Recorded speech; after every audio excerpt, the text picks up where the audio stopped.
Hi folks.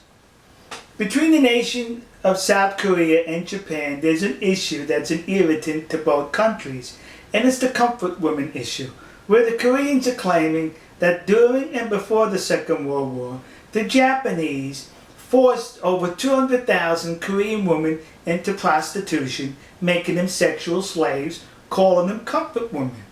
And the Japanese are saying that is incorrect. These women were recruited and they volunteered to serve in these comfort woman houses for the Japanese Imperial Army. So the issue goes back and forth. Recently there's been some documentation on the internet which was reported to have been a report issued by the United States Army in 1944. The war was still going on in 1944, where the Army, the United States Army, interviewed some of these comfort women, and it was determined that these comfort women were not forced by the Japanese, but were recruited. Well, looking at the document and the different versions, one can question the legitimacy of that document. That's what I did, kids. I questioned it. So I contacted the National Archives outside of Washington, D.C. I made a telephone call. They advised me to send correspondence. I did. Well, yesterday they replied with this envelope. And in this envelope was the very report that appears on the internet. They authenticated the report, saying that this is an authentic report written in 1944 by the United States Army after they captured comfort women in the Philippines. You notice how I use the word captured and not rescued? Because they were captured.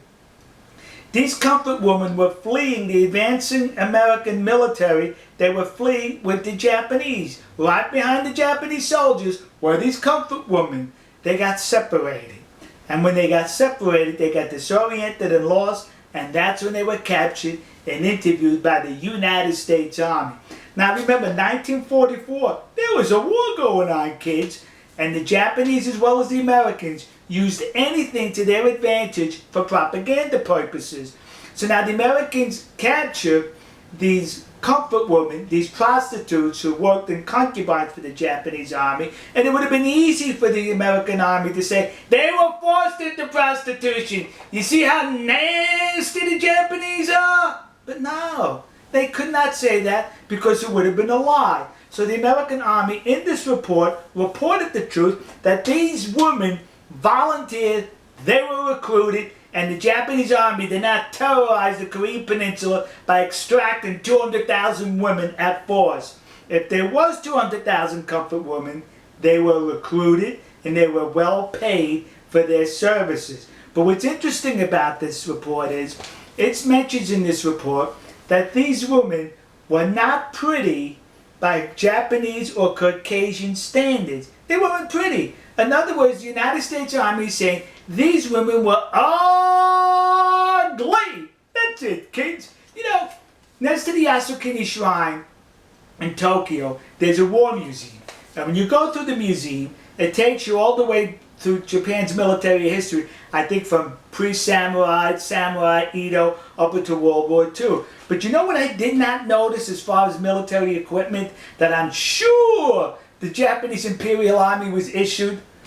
Was these. How come they didn't issue?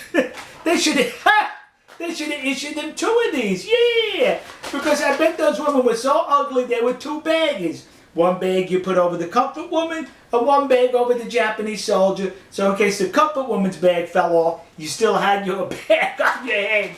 So am I making light of the situation? Yes. Because it's disgusting that people are exploiting this situation for their advantage. This report goes on to mention that the women enjoyed a whole lot of money to where they were able to buy clothes, cosmetics, and other stuff for themselves on their visits into town. Sexual slaves can do that? Sexual slaves make that kind of money? Some women were even allowed to go back home after they paid their debt off. Sexual slaves can do that? Some women were even complaining that their schedule with the Japanese soldiers was too tight, that they were not able to accommodate all the soldiers, and that saddened them that they could not have sex with all the soldiers. Sex slaves feel that way?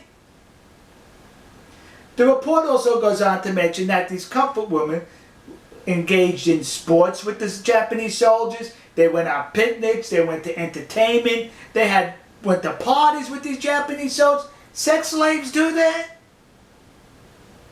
They were recruited, according to this report, by the United States Army in 1944.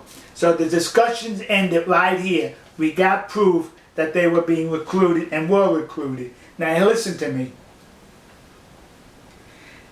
Koreans currently are now plaguing the United States with these memorial statues or plaques dedicated to these comfort women, claiming they were forced into sexual slavery by the Japanese army. You're a liar. That did not happen. I'd rather call you a liar than the United States Army in World War II, who would have definitely used it for propaganda had it been the other way around. But they told the truth that these comfort women were recruited. So to the community of Nassau County, Long Island, New York, that community in New Jersey, and those idiots in Detroit who put up these memorials, you were suckered in by the comfort women hucksters. And to those dopes in the city council in Glendale, California, who recently approved to put up a statue to the comfort woman, the one that exists across the street from the Japanese embassy in Seoul, South Korea. When you put that statue up, would you do me a favor and be accurate? Put a paper bag over her head. Alright folks, we'll see you. God bless you. God bless America. God bless the nation you happen to be in. And to those poor Japanese soldiers who were just drafted by the military to serve and fight for their country, only to be confronted by comfort women which required 2 bags. One for you and one for the woman. To those Japanese soldiers, you should be seeking compensation from the Japanese government who recruited ugly women to serve in your concubines. We'll see you.